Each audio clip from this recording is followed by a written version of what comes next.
I'm Professor Neil Bose. I'm the principal of the Australian Maritime College at the University of Tasmania. This project is extremely exciting for us because it actually aims to develop the next generation of underwater vehicle. It's a combination of autonomous underwater vehicle that we can almost buy off the shelf now, with the next generation module of remotely operated vehicle associated with it.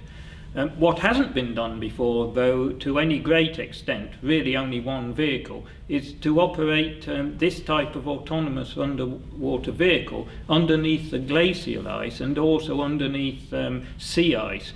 The challenge here is the engineering associated with the combination of the parts that we're putting together. We're not actually intending to build anything new that hasn't been built before in the sense of new technology, but we're combining existing technologies in a way that hasn't been done before.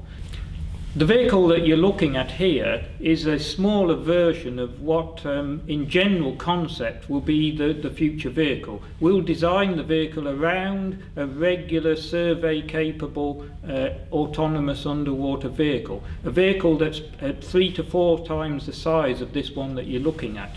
But there will be modules within it that can do the additional work that we need to do. We'll be looking at a remotely operated section that can work from the vehicle and take the samples that we need to take. But we know nothing about the environment, so what can happen is that the terrain, both normally above, the ice terrain can be very rugged. There can be inverted canyons in the ice, and the vehicle has to navigate through that without any map of any kind at all. It's making the map, but it can't necessarily use the data it's collecting for its navigation, or it can, but if it does, the algorithms to do that are complicated. So there's a tremendous amount of development in getting this vehicle to operate successfully in those conditions. The way the vehicle will operate is from one of the existing research vessels in the Antarctic. It's the only way to get the vehicle to site.